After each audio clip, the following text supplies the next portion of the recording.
In 2023, a trapdoor revealed the lost children's Halloween. It was hidden in the basement of the last house on the block, the same house where, on a cold Halloween night in 1993, 6 neighborhood children had vanished. They'd been trick-or-treating, a giggling pack of superheroes and princesses, their laughter echoing down the quiet street. They rang the bell at this very house, the one at the very end, bordered by dark woods. And then, nothing. Their brightly colored costumes, a cheap vampire cape, a glittery fairy dress, a plastic Power Ranger suit, were found the next morning, scattered like fallen leaves in those same nearby woods. Little, empty shells. But the children themselves, they were simply gone, swallowed by the night.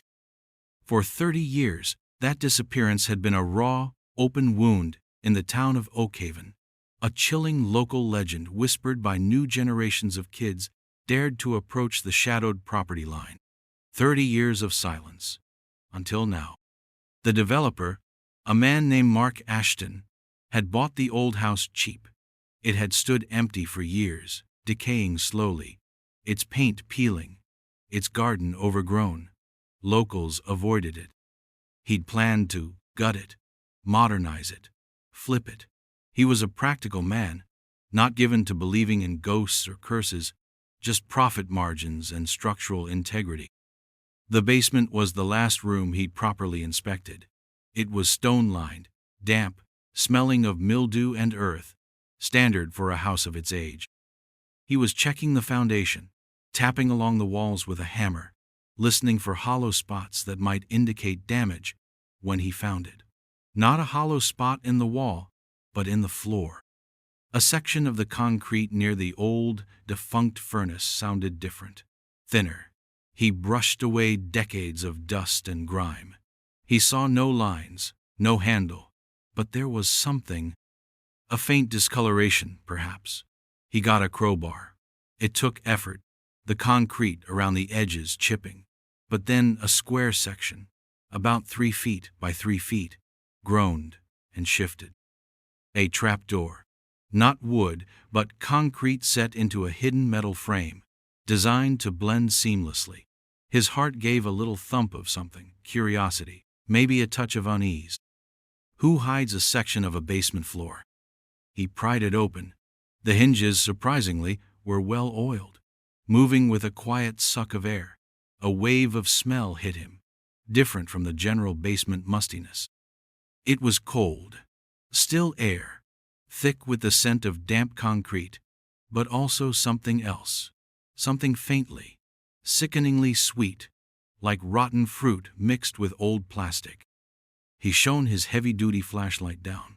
A short, steep set of narrow concrete steps led into blackness. He hesitated. This wasn't on any blueprints. This felt wrong. But the house was his now. He had to know what was down there. Holding the flashlight steady, he descended. 1 step, 2, 5. The air grew colder, the silence absolute.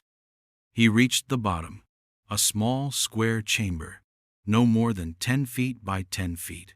Entirely concrete. Walls, floor, ceiling. No windows. One bare bulb fixture overhead, the bulb long dead. It felt like a tomb. His light beam swept across the space. He saw the bags first. Dozens of them. Old trick-or-treat bags. Plastic pumpkins with faded, leering smiles. Flimsy bags with ghosts and black cats from a bygone era of Halloween decorations. Some were half full, their plastic stretched and misshapen by whatever was inside. Others lay flat and empty. They were just there. A jumbled, colorful pile in one corner, like a forgotten discard from a party that ended badly. What were they doing here, preserved in the cold damp? His skin prickled. This wasn't just old storage. Then his flashlight beam caught the shoes. His breath hitched. Against the far wall, a row of small shoes. Children's shoes. Sneakers, boots, a pair of shiny black Mary Janes. They weren't tossed aside like the bags. They were lined up, neatly, perfectly spaced, toes pointing forward, as if awaiting their owners for morning assembly. There were maybe 10 or 12 pairs. A cold dread, sharp and sudden, pierced through Mark's practical mind. This wasn't right. This was deeply, horribly wrong. Why would anyone keep children's shoes lined up in a hidden concrete room? He took a hesitant step closer, the crunch of his own work boots loud in the oppressive silence. He crouched, his flashlight beam trembling slightly. He reached for the nearest shoe, a small, mud-caked sneaker, its laces still tied in a messy knot. He picked it up. It was light, empty. He tilted it, and his light caught something inside, on the worn insole. Writing, small, block letters, inked in what looked like permanent marker. A name, Timmy B. His blood ran cold. Timothy Ballinger. He was one of them. One of the 6 children who had disappeared from this street, from this very house's doorstep, all those Halloweens ago. Mark's mind reeled. He remembered the old newspaper clippings he'd seen in the local library when he was researching the property's history, the grainy photos of smiling children, their names listed below. Sarah, Michael, Emily, David, Jessica, and Timothy. He quickly, almost frantically, checked another shoe. A little red boot. Inside, Sarah G. Another name. Another lost child. His heart hammered against his ribs. He felt sick. The sweet, cloying smell in the chamber suddenly seemed to cling to him, to the back of his throat. He looked at the row of shoes, each one a tiny monument, each one holding a name. Did each shoe match one of the missing 6? Or were there more? He hadn't counted. He couldn't bring himself to count. Not yet. He looked back at the pile of trick-or-treat bags. Dozens, he'd thought. Far more bags than shoes in that neat row. What did that mean? Were there more shoes hidden? Or did the bags belong to others? The question swirled, making him dizzy. He backed away slowly, out of the small, terrible room, up the narrow concrete steps, his gaze fixed on that black opening, until he was back in the main basement. He slammed the heavy trapdoor shut. The thud echoed. Final. He stood there, panting, covered in dust and a cold sweat. The image of those little shoes, so neatly arranged, burned into his mind. He fumbled for his phone, his fingers clumsy. He dialed 911. His voice, when he finally spoke to the dispatcher, was hoarse, barely a whisper. He told them what he'd found. He didn't know what else to say. The last house on the block, the missing children, the shoes. He waited upstairs, on the porch, not wanting to be inside the house a moment longer. The October air was crisp, the sky turning a bruised purple as evening approached. Halloween was just a few weeks away. He shivered, though it wasn't entirely from the cold. He kept seeing those shoes, lined up, as if waiting. The first police car arrived within minutes, then another, and another. The quiet, forgotten street was suddenly alive, with flashing lights and the crackle of radios. Detectives arrived, serious-faced, their eyes scanning the dilapidated house. Then Mark. He told them again, his voice steadier now, but still laced with the horror of the discovery. He led them to the basement, showed them the trapdoor. He didn't go down with them. He couldn't. He watched from the top of the basement stairs as 2 detectives, flashlights cutting through the gloom, descended into the chamber. He heard their muffled voices, a sharp intake of breath from one of them. Silence. Then, one detective called up, his voice tight. "We need forensics. Now, get the chief down here. This is it." Mark knew what he meant. 30 years of questions, of theories, of grief that never quite faded for those families. The answers, or at least some of them, lay beneath their feet, in that cold concrete box. As more officers and specialists began to arrive, cordoning off the property, Mark felt a hand on his arm. A detective, older, with weary eyes. "We'll need a full statement from you, son." He nodded numbly. Later, as he sat in the warmth of a police station, a cup of bitter coffee in his trembling hands, one of the younger officers who had been at the scene approached him, looking pale. He said, almost to himself, "The names? Who they all match. The 6 kids from '93. But there's more. So many bags. And the shoes, one of them was different. It wasn't a sneaker or a boot. It was a tiny ballet slipper, a faded pink, and the name inside, it wasn't local. And it looked much newer than the others. How much newer? And whose name was it?" The question hung in the sterile air of the station, a new layer of dread settling over the old. The discovery of the chamber beneath the last house on Oakhaven's Elm Street sent a shock wave through the small town, a tremor that reached far beyond its borders. The news spread like wildfire, first in hushed whispers among neighbors, then through frantic calls, and finally blaring from local news channels.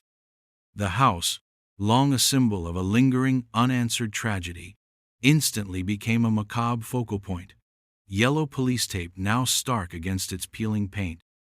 For 30 years, the disappearance of the Oakhaven Six, as they'd come to be known, had been a cold case, a thick file gathering dust in the county archives. There had been searches, hundreds of them, combing the woods, dragging the nearby river, interviewing every resident, every possible witness. Theories abounded. A drifter, a tragic accident, a carefully planned abduction, but no real evidence, no ransom notes, no bodies. Just those heartbreakingly empty costumes in the woods, a cruel, theatrical gesture that left investigators baffled and families tormented. The woods had been searched so many times. Had they missed something vital right under their noses, inside the very house the children were last seen approaching? The thought was a fresh stab of pain for those who had lived through the initial search. Now, this. A hidden room. The children's shoes. Their names. It was a confirmation of the darkest fears, yet also, perversely, a kind of terrible relief. An answer, however horrifying. The police presence at the house was immense.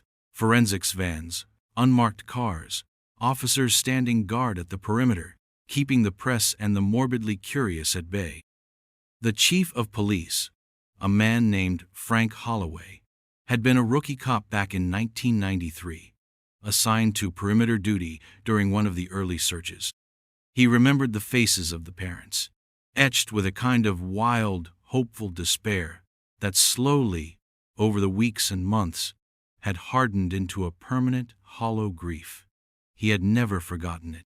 Now, it was his case to oversee this ghost from his own past, rearing its head with a new, even more grotesque revelation. Inside the concrete chamber, the scene was meticulously processed. Every speck of dust, every fiber, every item was treated as sacred, horrifying evidence. The air was still cold, and carried that faint, sickly sweet odor that Mark Ashton had noticed, an odor the older forensic examiners recognized with a grimace, the smell of very old candy, decaying textiles, and something else less identifiable, something that spoke of time and confinement. The dozens of trick-or-treat bags Mark had reported were counted. There were 37. 37 plastic pumpkins, ghosts, and superheroes, some still bulging with their Halloween haul, others collapsed and empty. The candy inside the fuller bags was ancient, discolored, some of it crumbling to dust, some eerily preserved, still wrapped in faded, brittle cellophane.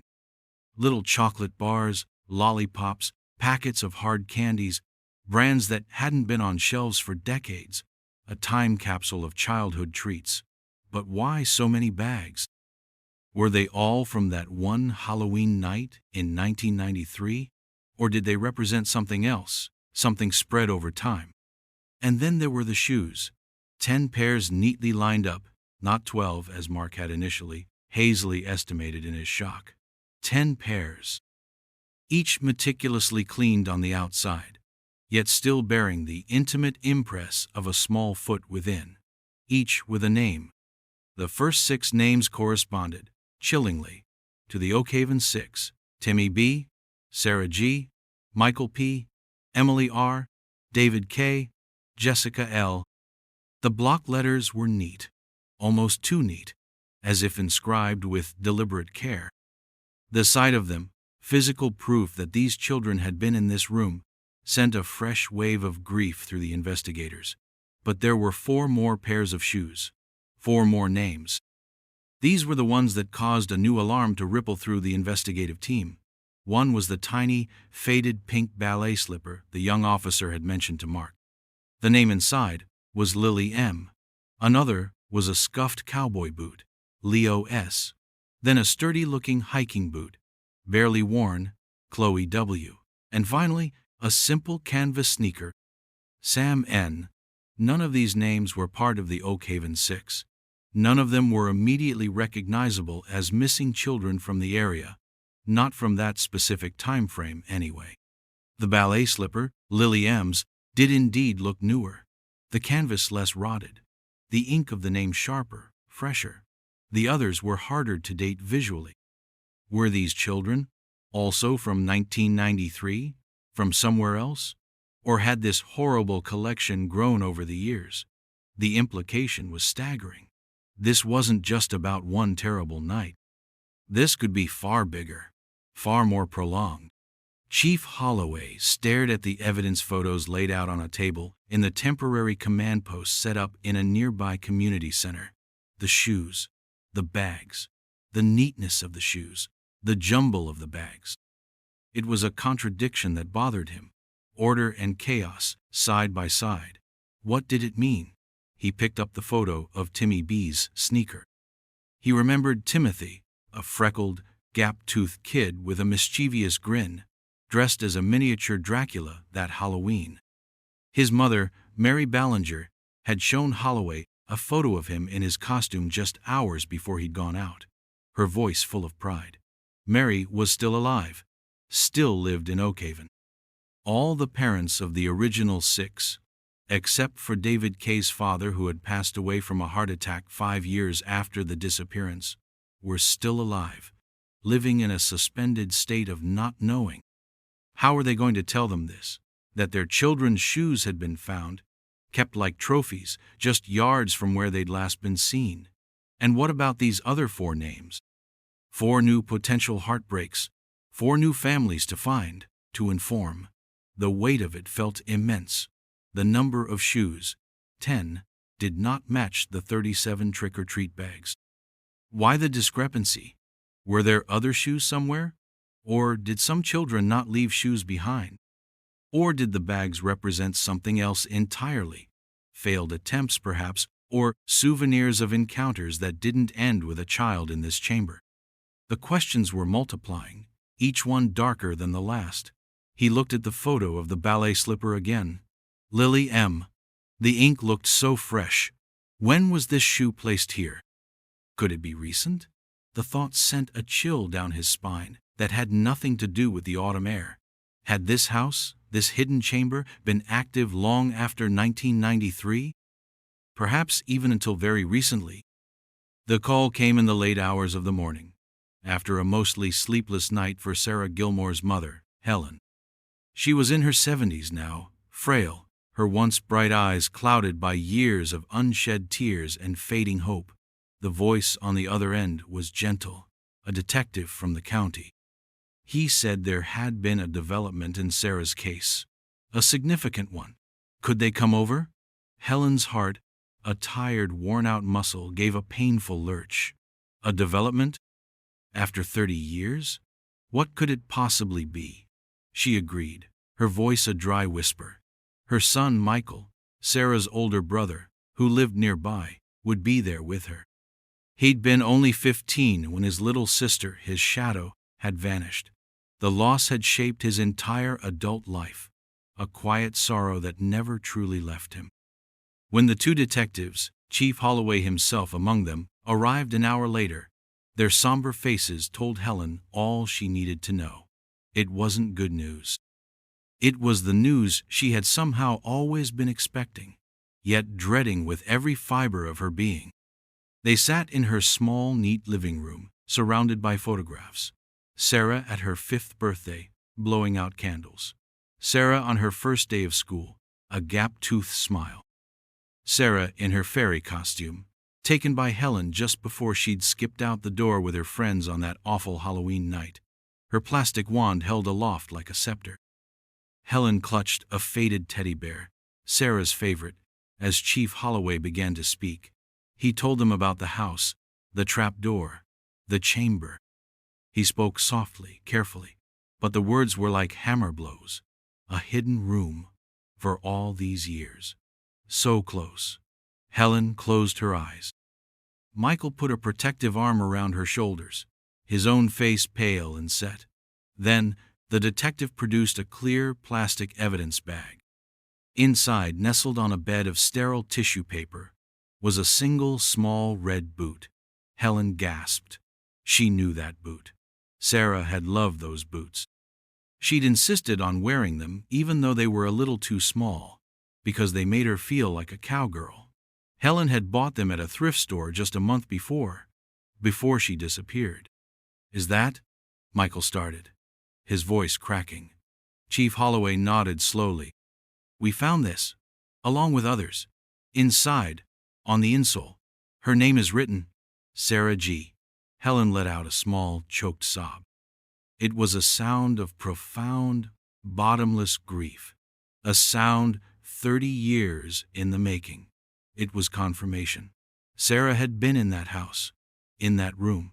The not knowing had been a special kind of torture. But this knowing, this stark, terrible certainty, was a different kind of pain, sharper, more immediate. The other families of the Oakhaven Six were being visited at the same time, each receiving the same devastating news, each shown a photograph or, in some cases where identification was less immediate, asked to come and look at an item that might have belonged to their child. The reactions varied: stunned silence, angry outbursts, quiet weeping. But underlying it all was the same crushing weight of a truth finally, brutally revealed. The shoes, these small, everyday items, were now imbued with an unbearable significance. They were the last vestiges of their children, preserved in a monster's lair. For Timothy Ballinger's mother, Mary, it was a small, worn sneaker with Timmy B printed inside in slightly lopsided letters. She recognized her own handwriting. She'd labeled all his belongings for summer camp that year. The sight of it made her physically sick. She remembered him meticulously tying those laces, his tongue sticking out in concentration before he'd run out, his vampire cape flying behind him. For Emily Rodriguez's parents, it was a delicate, patent leather Mary Jane. Emily had called them her princess shoes. The questions came tumbling out amidst the tears. Who did this? Why? Are they? Chief Holloway had to tell them they didn't know yet. They had found no remains in the chamber, only the bags and the shoes. The absence of bodies was another layer of cruelty. Where had the children gone after their shoes were taken? What had happened in that concrete box? The house itself, the last house on the block, loomed large in their minds. It had been owned back in 1993 by an elderly man named Arthur Blackwood. A recluse, people had called him. He rarely came out, his groceries delivered. He'd been questioned, of course, back then. He'd denied seeing any children, claimed he hadn't even answered the door that night, said his bell was broken. His house was searched, but cursorily, perhaps. An old man, frail, seemingly harmless. No one had thought to look for a hidden concrete chamber in his basement. No one imagined such a thing. Blackwood had died of natural causes about 10 years after the disappearances, in 1999. The house had passed to a distant relative who lived out of state and left it to rot, eventually selling it to the development company Mark Ashton worked for. Arthur Blackwood. Was he the monster? A quiet, elderly man? It seemed impossible. Yet the evidence was in his house. Or had someone else had access to that hidden room? The families clung to any detail, any hope for a fuller answer. But then Chief Holloway had to tell them about the other shoes. The 4 other names: Lily M., Leo S., Chloe W., Sam N. He showed them the picture of the pink ballet slipper. A new chill entered the room. This wasn't just their tragedy. It was bigger. And that ballet slipper, so clean, so relatively new, it suggested the horror hadn't ended with Arthur Blackwood's death. Had someone else continued his work? Or was Blackwood himself just a cover for something even more sinister? The thought that the nightmare might have continued, perhaps for years after their own children were taken, was almost too much to bear. It opened up a whole new abyss of possibilities, each more terrifying than the last. The investigation into Arthur Blackwood began immediately, a deep dive into the life of a man who had been a ghost in his own neighborhood for decades. He had no local family, no close friends that anyone could recall. He'd moved to Oakhaven in the late 1960s, already a middle-aged man, buying the house on Elm Street for cash. He'd worked, according to Old Town records, as a watch repairman, a quiet, meticulous trade, often from his home. No criminal record, no red flags that anyone had ever noticed. Neighbors from back in '93, those who were still around and could remember, described him as odd, quiet, but harmless. Kept to himself, was the common refrain. A bit spooky. But, just an old man. No one recalled him ever having visitors, especially children. The thought of him luring 6 children, then more, into that house, into that hidden chamber, seemed to defy everything they thought they knew. But the chamber was there. The shoes were there. The police pored over the old files from the 1993 investigation. Blackwood's initial interview was brief. He'd appeared frail, perhaps a little confused, to the young officer who'd questioned him. He said he'd been unwell on Halloween, had turned off his porch light, hadn't answered the door. His house had been searched, yes, but the focus then was on looking for the children themselves, not for a cleverly concealed, purpose-built dungeon. The basement was checked for obvious signs of disturbance, but the trapdoor, flush with the concrete, covered in dust, had been missed. It was a mistake that would haunt the original investigators, a bitter pill to swallow 30 years later. How could they have missed it?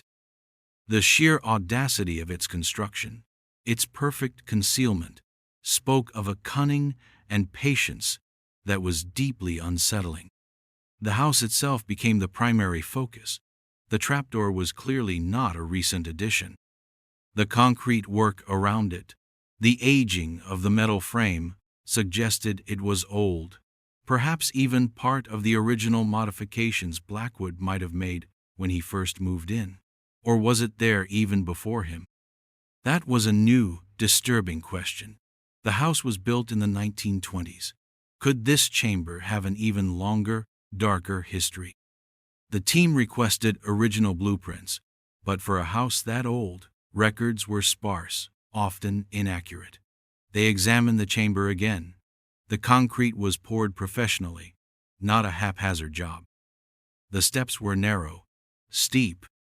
The single light fixture was wired into the house's main electrical system, but the switch was hidden ingeniously behind a loose stone in the basement wall, far from the trapdoor itself. This was planned. Methodical.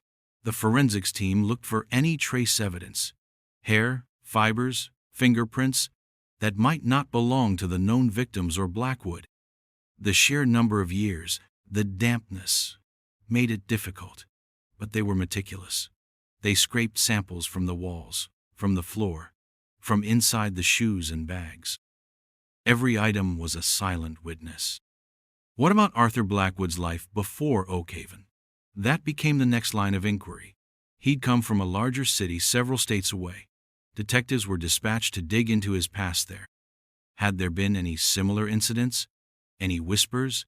Any old, unsolved cases involving missing children in areas where he had lived or worked?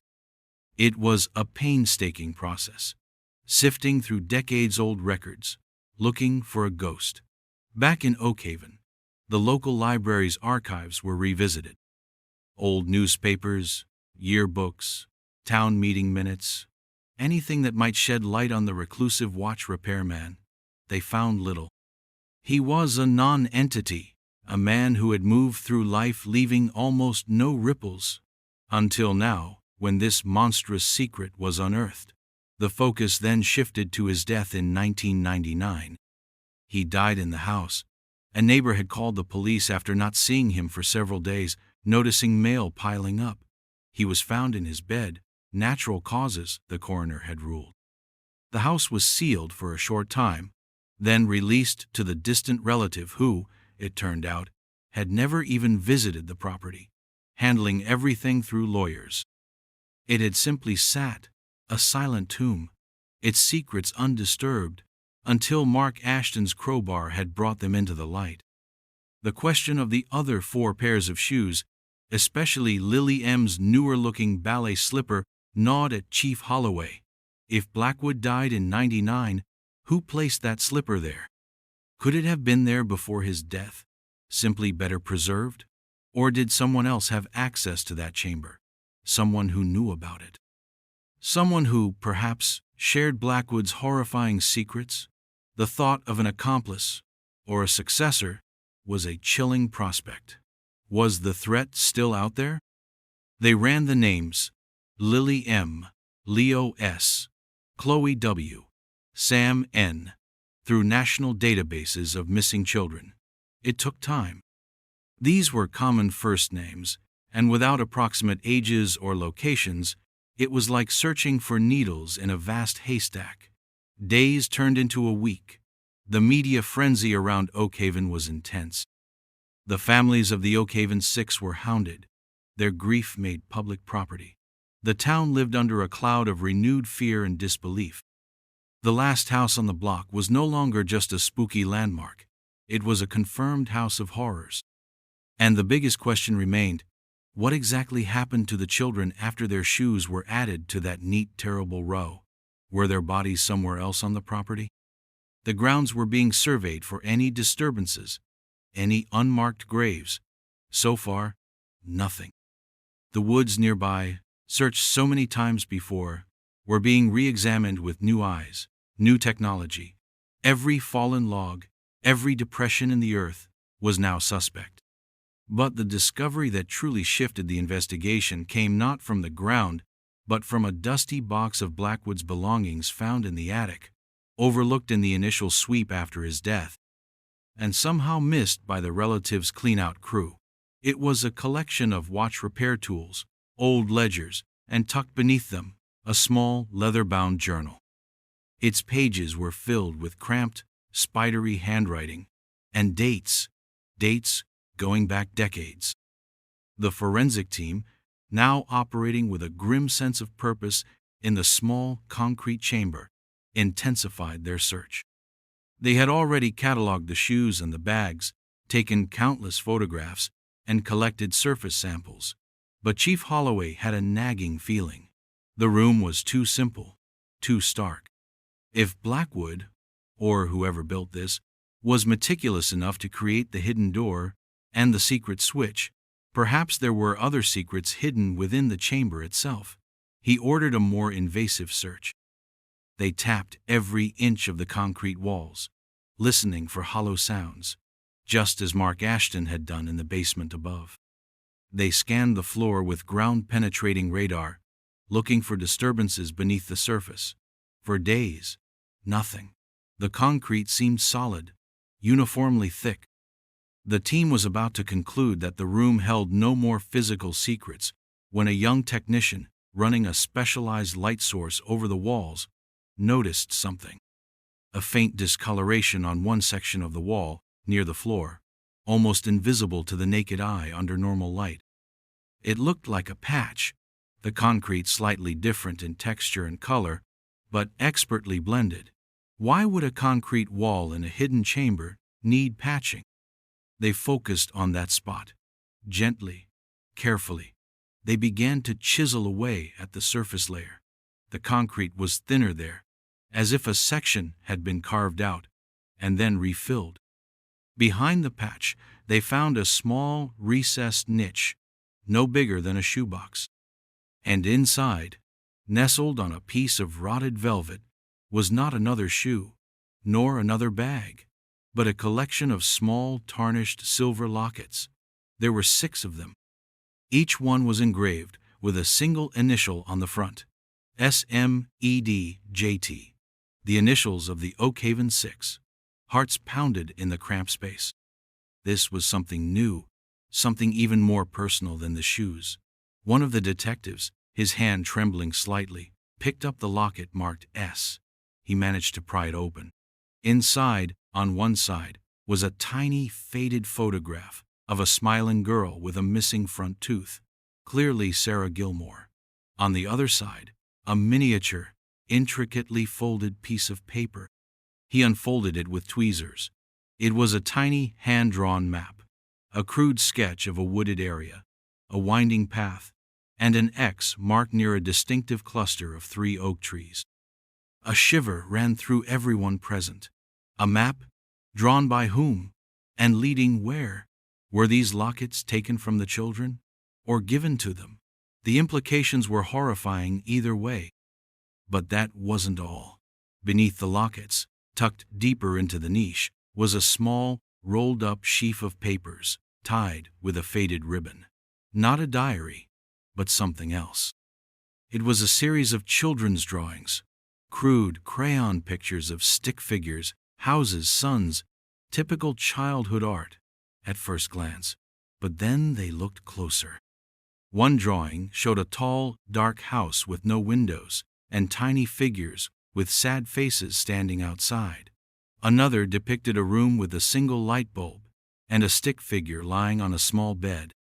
A third showed a figure with a wide, unsettling smile, offering a piece of candy to a smaller figure. These weren't happy drawings. They were chilling. And on the back of one drawing, a single word was scrawled in childish print. Helper. Helper? Who was the helper? Was this a reference to an accomplice? Or was it what the child called their captor? The discovery of the lockets and the drawings sent a fresh jolt through the investigation. This was the mid-spike they hadn't anticipated, a discovery that deepened the mystery and the horror immeasurably. The lockets were intimate, trophies of a different kind than the shoes. And the drawings, they were a glimpse into the children's experience, a terrifying, silent testimony. The map, in particular, was electrifying. Could this be it? Could this crude drawing lead them to where the children were, or what remained of them? The date etched into the concrete that one of the techs had found earlier, almost dismissed as a scratch, now seemed more significant. It was from 1997, 4 years after the Oakhaven Six disappeared, and 2 years before Blackwood's death.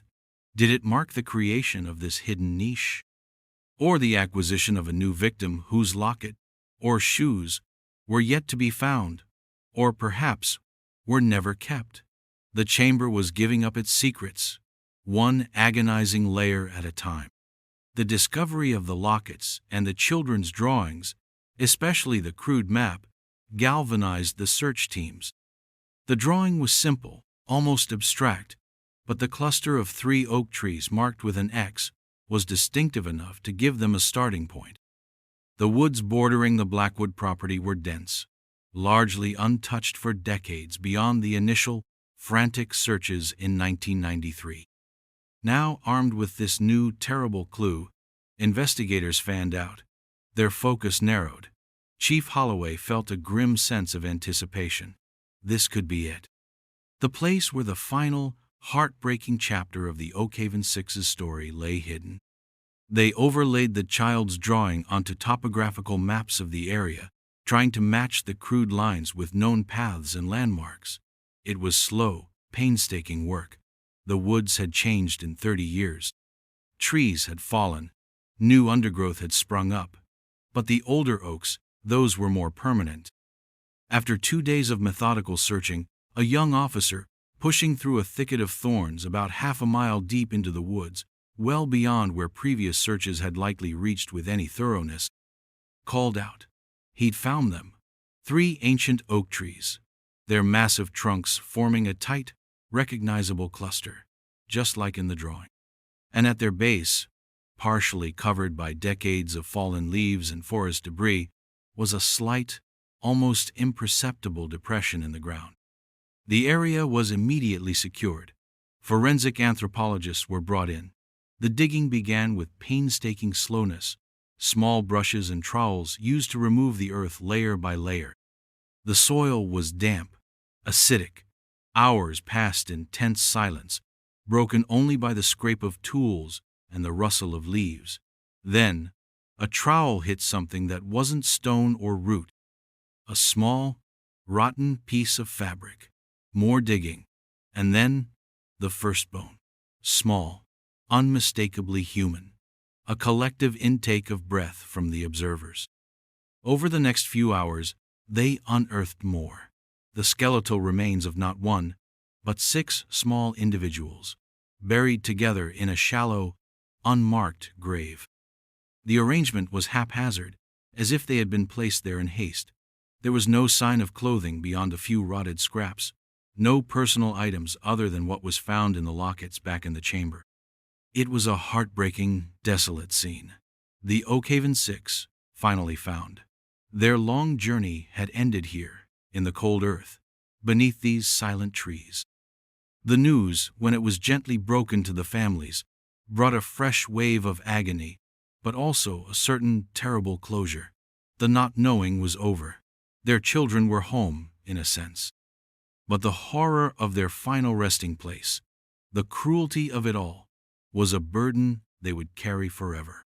While the grim discovery in the woods brought one part of the mystery to a close, the questions surrounding Arthur Blackwood, the chamber, and the other 4 pairs of shoes, especially Lily M's ballet slipper, intensified. The journal found in Blackwood's attic became a key focus. It wasn't a diary of his crimes, not explicitly. It was filled with observations, notes on watch repairs, weather entries, and, chillingly, names. Just names, written next to dates. Some names were accompanied by small, intricate drawings of gears or clock faces. Others had nothing. The names of the Oakhaven Six were there, next to dates in late October 1993. And there were other names, many other names, spanning years, even decades. Some were local, others from towns and cities Blackwood was known to have lived in or visited before settling in Oakhaven. Were these all victims? Or just people he knew, customers, acquaintances? The ambiguity was maddening. The drawings found in the niche, the one mentioning a helper, this opened another terrifying avenue. Was Blackwood acting alone? The meticulous nature of the chamber, the years it seemed to have been in use, suggested a level of planning and execution that seemed almost beyond one frail, elderly man. Or was his frailty an act? Investigators cross-referenced the names from the journal with national missing persons databases. Hits began to come in. Leo S., the owner of the scuffed cowboy boot, was linked to a missing boy from a neighboring state, vanished in 1989. Chloe W.'s sturdy hiking boot matched a girl who disappeared while on a family camping trip in 1995, in an area Blackwood was known to have visited for a watchmaker's convention. A detail unearthed from an old credit card receipt. Sam N's canvas sneaker belonged to a boy reported missing from a town near Blackwood's previous residence in 1978. Each match was a separate tragedy, a separate cold case, now horrifically linked to the house in Oakhaven. The timeline of terror was expanding, stretching back decades before the Oakhaven Six and continuing after. The date 1997, etched in the chamber, and Chloe W.'s disappearance in 95, seemed to confirm Blackwood was active well into his later years. But then there was Lily M., the ballet slipper. The name Lily M. appeared in Blackwood's journal, but the date next to it was early 2001. Arthur Blackwood had died in 1999. This was impossible. Unless the journal entry was made by someone else, or unless Lily M. was taken before Blackwood's death and her shoe only appeared newer. But the freshness of the ink, the condition of the slipper, forensics felt strongly it was a more recent addition to the row. The helper drawing took on a more sinister weight. Had someone else continued Blackwood's horrific legacy after his death? Someone with access to the chamber? Someone who knew its secrets? The thought that another predator might have used that same terrible room, perhaps was still out there, sent a new wave of fear through Oakhaven and the wider law enforcement community. The investigation, which had seemed to be converging on Arthur Blackwood as the sole perpetrator, now fractured, pointing towards a darker, more complex conspiracy or a chilling succession. The photograph from Halloween 1993, the one mentioned as a possibility by investigators early on, finally surfaced. It was found in a box of old holiday snaps belonging to a former resident of Elm Street, who had moved away years ago but contacted police after hearing about the discovery at the Blackwood house. The photo was grainy, taken with a cheap camera, showing a group of trick-or-treaters, not the Oakhaven Six, but another group from earlier in the evening, posing on the sidewalk. In the background, partially obscured by a hedge, was the Blackwood house. Its porch light was off, as he'd claimed, but standing in the deep shadow of the porch, almost invisible, was a figure. Tall, thin, barely discernible. It could have been Blackwood, but next to this figure, slightly more in the faint ambient light from the street, was another, smaller silhouette. Too tall to be one of the missing children from that night, perhaps a young adult or a teenager. Their posture was odd, hunched slightly, as if listening or waiting. Who was this second figure? Were they with Blackwood? The photo was too indistinct to identify them, but it was the first visual suggestion that Blackwood might not have been entirely alone in his reclusiveness that night, or perhaps on other nights. The helper drawing, the second figure in the photograph, the Lily M. ballet slipper dated, by its placement in the journal, after Blackwood's death. These threads began to weave a disturbing new pattern.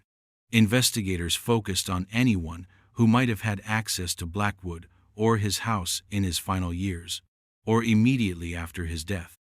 The distant relative who inherited the property was elderly herself, lived hundreds of miles away, and had hired a local clean-out service to empty the house of valuables before putting it on the market years later. Could someone from that service have found the chamber? It seemed unlikely they would then use it for such a horrifying purpose. They re-examined the circumstances of Blackwood's death. Natural causes, yes. But who found him? A neighbor? What about deliveries, repairmen, anyone who might have had legitimate or illegitimate access? The search was frustratingly thin. Blackwood had been a true hermit. Then, a detective working through the names in Blackwood's journal, specifically those local to Oakhaven but not among the known victims, stumbled upon something. One name, Daniel M., appeared several times, with dates spanning from the early 1990s up to 1998, just before Blackwood's death. Next to one entry, Blackwood had drawn a tiny perfect star. Daniel M. He wasn't a child. He would have been a teenager in the early 90s. Cross-referencing local records, they found a Daniel Meeker, who had lived a few streets over from Elm Street. He'd had some minor juvenile offenses, petty theft, truancy, nothing violent. But he fit the age profile of the shadowy second figure in the Halloween photo, and the M in his surname matched the Lily M of the ballet slipper. Could Lily M be Daniel Meeker's daughter, or younger sister, or some other relation? The connection felt suddenly, sickeningly plausible. Where was Daniel Meeker now? A search for Daniel Meeker began. He was in his late 40s. Records showed he'd left Oakhaven shortly after Blackwood's death, moving several times before settling in a town about 100 miles away. He worked as a handyman, an itinerant jack-of-all-trades. Quiet, kept to himself, according to recent acquaintances. The parallels to Blackwood were unnerving. Detectives arranged to speak with him. When they arrived at his small, rented apartment, he was initially cooperative, if sullen. He remembered Blackwood, vaguely. The old creepy guy at the end of Elm Street. He denied knowing him well, denied ever being in his house.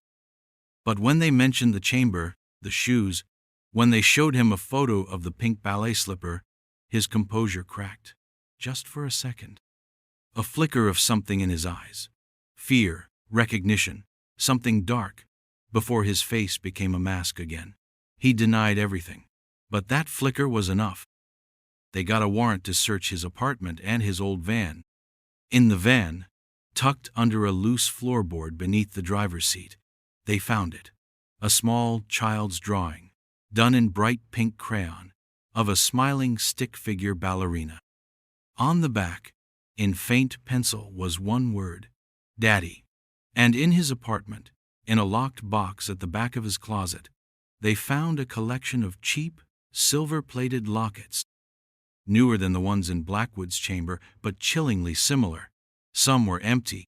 One contained a tiny photo of a little girl with blonde pigtails, a girl who bore a striking resemblance to the ballerina in the drawing. There was also a small worn pink ballet slipper, a mate to the one found in Blackwood's chamber. Lily. This had to be Lily. Daniel Meeker was arrested.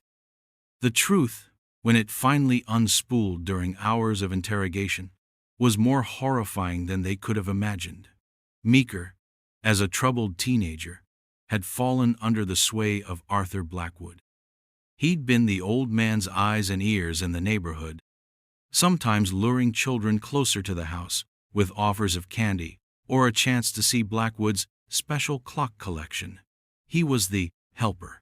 He admitted to being there on Halloween 1993, helping Blackwood manage the 6 children, though he tried to minimize his role, painting himself as a reluctant accomplice, too scared of Blackwood to refuse. He claimed Blackwood alone was responsible for their deaths and burial. After Blackwood died, Meeker knew about the chamber. He knew the secrets, and for a while he'd stayed away. But the darkness, the compulsion, perhaps learned from his mentor, had taken root. Years later, estranged from his own family, drifting, he had abducted Lily, his own niece, a child who trusted him. He'd kept her for a short time, not in Oakhaven, but in a series of anonymous rented rooms. The ballet slipper in Blackwood's chamber?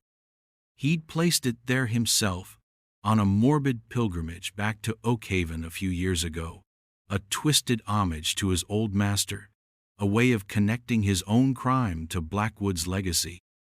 He'd even made the entry in Blackwood's journal, mimicking the old man's hand, adding Lily's name.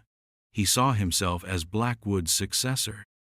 The other lockets in his possession were from other children he'd targeted, children he'd stalked, fantasized about, but, he claimed, never ultimately harmed beyond brief abductions from which they'd escaped or he'd let go, a claim police were now frantically trying to verify, fearing the worst. The full extent of Daniel Meeker's crimes was still unfolding, a new, active investigation branching out from the cold case of Arthur Blackwood. The revelation that the evil had not died with Blackwood, but had instead been passed on, mutated, was a final, devastating blow to the community of Oakhaven. The arrest of Daniel Meeker brought a strange, bitter form of catharsis. Arthur Blackwood, the architect of so much pain, was long dead, beyond the reach of justice. But Meeker, his apprentice, his successor, was caught. The details of his confession, pieced together with the evidence, painted a sickening picture of manipulation, cruelty, and a darkness that had festered for decades in the heart of their quiet town. Hidden first behind the facade of a reclusive old man, and then within the nondescript life of a seemingly ordinary handyman. For the families of the Oakhaven 6, the news about Meeker added another layer of complexity to their grief. He had been a local boy, someone their children might have known, or passed on the street. The betrayal felt even deeper, more personal. The knowledge that their children's final moments might have involved not just the shadowy Blackwood but also a neighborhood teenager, someone closer to their own world, was a fresh horror. What had happened to Lily, Meeker's niece, the owner of the pink ballet slipper? After intense questioning, Meeker finally broke down completely and confessed he had killed her when he feared she would identify him. He led them to her shallow grave, miles away from Oakhaven, in a desolate stretch of woodland near one of his former rented rooms. Another small life, another family devastated, all connected back to that hidden chamber in the last house on Elm Street. The house itself was eventually demolished. No one wanted it. No one could bear the thought of it standing. Before the bulldozers moved in, the concrete chamber was meticulously documented one last time, then filled with concrete, erasing it from existence, though not from memory. The site became a small memorial park, a quiet green space with 6 young trees planted in a circle, and a 7th, slightly apart, for Lily and for all the other unknown victims Blackwood and Meeker's darkness might have touched over the years. The names from Blackwood's journal were still being investigated, a slow, arduous process of trying to connect them to unsolved cases across the country, a grim accounting of a lifetime of evil. Some would likely never be solved, the trails too cold, the evidence too sparse. Chief Holloway, standing in the new park on a quiet afternoon a year later, watched as new children, played on the grass, their laughter bright and carefree, a stark contrast to the silence that had once emanated from the Blackwood property. The case had taken its toll on him, on his team, on the entire town. There were no true victories in a case like this, only varying degrees of heartbreak and the grim satisfaction of knowing that at least one part of the nightmare was over. Daniel Meeker would spend the rest of his life in prison. Arthur Blackwood was already condemned by history. But the ghosts of the children, their shoes neatly lined up in that dark room, their innocent faces in faded photographs, would linger. The questions would always remain for the families, for the town. Why them? Why this? Some wounds, he knew, never truly heal. They just become a part of who you are, a shadow that walks beside you.